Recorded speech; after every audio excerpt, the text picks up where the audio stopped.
Absolute Superman issue 12, Jason Aaron writing with Rafa Sandoval on the art. So this follows up the Great Escape from last issue with Lois's dad kind of sacrificing himself, as it were, to get everyone Yep. out.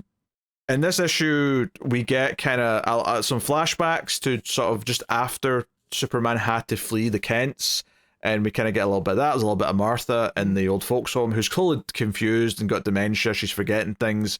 Oh, You know, my heart goes out to her because she knows deep down, but then she can't put it together enough. And just that last panel of her in the memory care unit, it's very heartbreaking.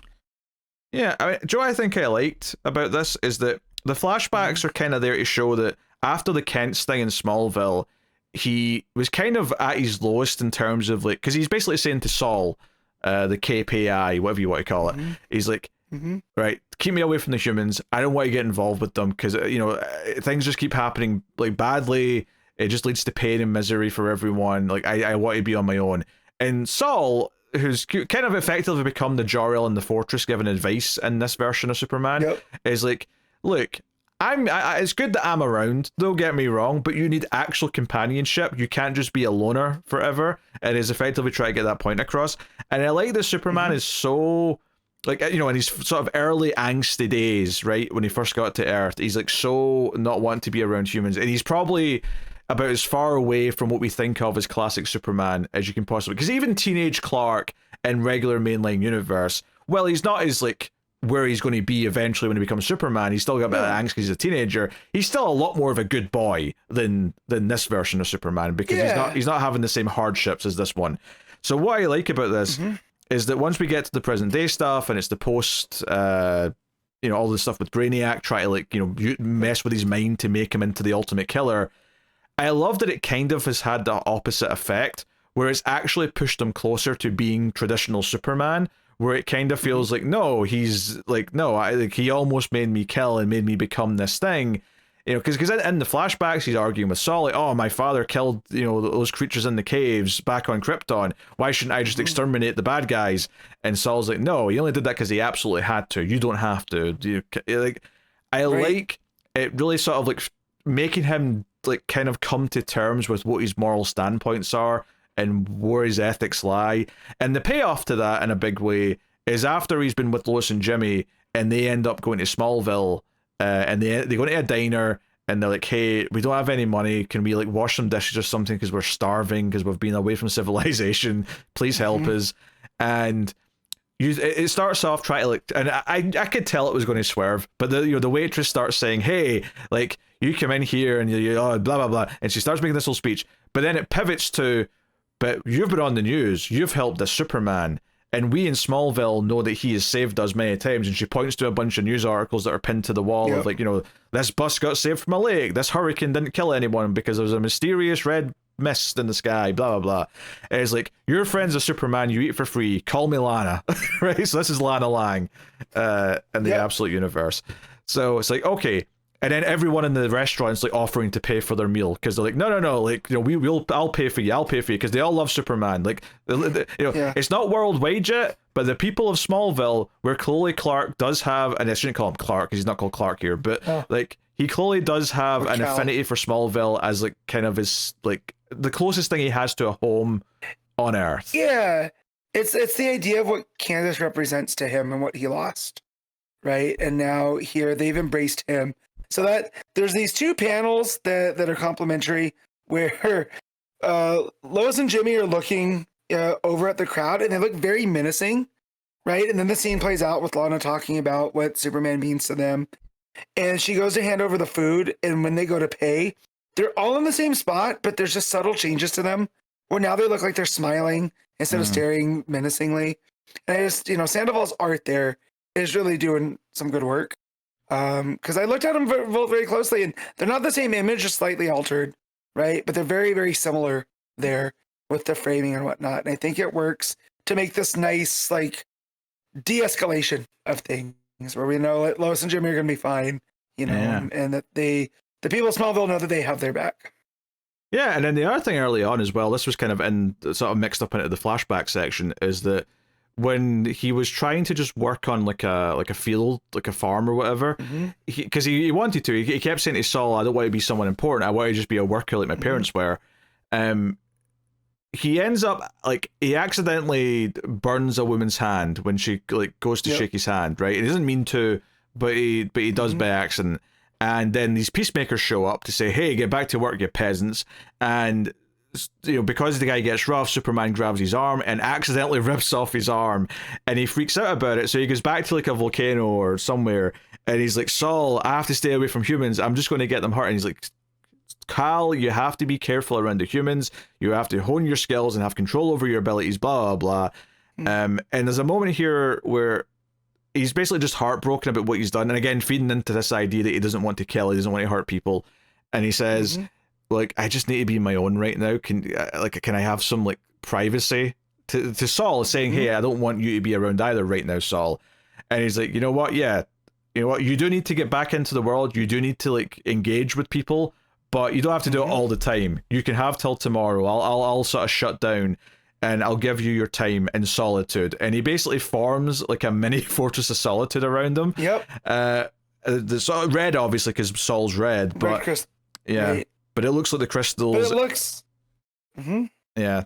Very reminiscent of the one in the James Gunn movie. It's a very similar shape. Angles. Yeah, very similar shape. It's got the big ice castle that we're used to seeing with the fortress. It's these big, you know, crystals that are jutting out at different angles and make a certain arc, and him just kneeling in it, and like this is where he gets his quiet time and his time away. I wish I had my own Saul cape sometimes.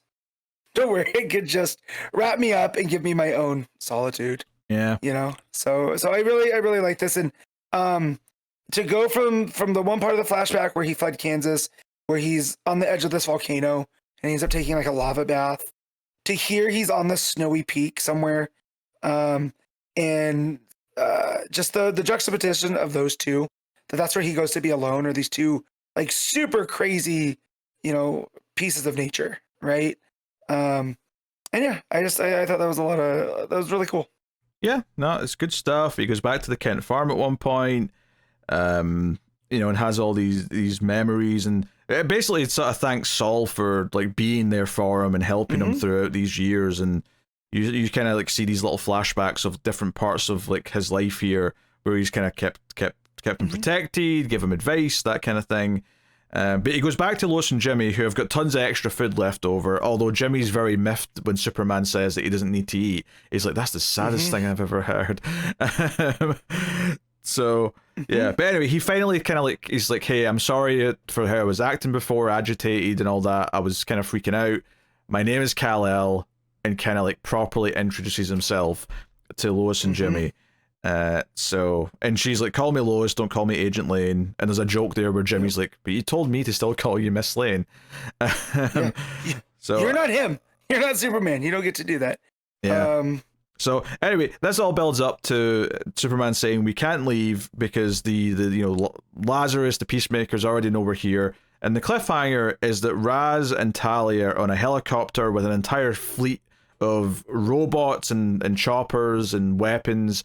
They're coming to Kansas, or Smallville specifically, and he flat out says, like, burn down their homes. Like, this drives Superman mad by hurting all these people. And I think this cliffhanger is super effective. It would be effective anyway, because obviously it's really evil regardless. But because we got that scene where everyone in the diner clearly, like, loves and sticks up for Superman because he's been there for them, the idea that they're going to be victimized because they're associated even slightly with them because they're in Smallville makes this ending especially dark, and makes you want to root for Superman and even Lois and Jimmy as well to like save the day. So I think this was a really good cliffhanger. I think it was maybe the most heartfelt issue of the book so far, where it feels like he's becoming like this felt like a big stepping stone in him feeling like Superman, where his like, you know, his morals and his good guy attitude are kind of starting to take shape. And, you know, and I like that it's taken a little bit of time to get there. It wasn't just like, you know, issue 1 he's already that. Like, no, we're taking time for him to sort out his demons and his feelings and, you know, who he wants to be, because it feels like since he's landed, he's kind of not wanted to be anyone, but now he's starting to take shape. It's nice, right? And it's from his interactions with the other people as well, right? Yes. It's the people in the mines, the people in the fields, Lois, Smallville, all this other stuff. It's all each one. It's almost like he takes a piece of them with him, because there's that page where he tells Soul he was never without protection, and where he talks about how he was Soul was always there for him in those moments. And there's this one part on the bottom of the page where he's walking through Tokyo and Soul's the umbrella. Yes. Right. And I feel like these are all the experiences that he's got that has made him like, what's the word I'm looking for? It's made him proud to be here now. Right. It's like he's Kal-El of Krypton, but now he's on Earth, and he's going to make the most of this. And through all of these interactions that he's having. And yeah, I really love this issue. It was, like you said, very heartfelt. There's a lot of stuff there. Him even talking to his Cape AI, right? There's a gratitude. That's what I was looking for. There's a sense of gratitude that he has now that I felt like wasn't even there during the first couple issues. So just over like the last, let's say 8 issues, he's learned this, and it shows. So yeah. And then Jimmy else saying that he's never talked to a Cape before. I thought that was pretty funny. So, Jimmy getting these little quips in. Yeah, I really like the idea that the attempts to break him to turn him into a killer for Raz has legitimately had the opposite effect. Feels like a little bit of that Superman like magic, I guess, which I like. So that's cool. And I'm going to call it, like, at some point when he decides he has to have a human identity, because I do think it's eventually going to come. He's going to pick the name Clark, probably because it's Martha's middle name or something, whatever it's going to be. Right. But I think that'll be a sweet moment as well when he chooses that name rather than is given that name. So yeah, it's the inverse of Lois calling him Superman, right? Instead of it's a name that he's choosing for himself. Yeah. So and in fact, in this world, it is that thing that from Kill Bill where they talk about what is the mask and whatever. In this case, the Clark Kent will be the mask, right? Because this is not the Clark that was raised by the Kents, right? He had a small summer with them. But Bill's description, outside of being critical of humanity, I suppose, Bill's description from the end of Kill Bill will finally actually apply to a version of Superman. So that's that's interesting. All right. So, what are you giving Absolute Superman? I'm giving this a 9.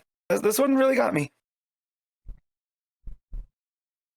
I hate to do it, but yeah, that was really good. Arguably, maybe my favorite issue of the book. Maybe. Although I did really love that Brainiac backstory issue, though. That was a very different type of issue, but very good, very good.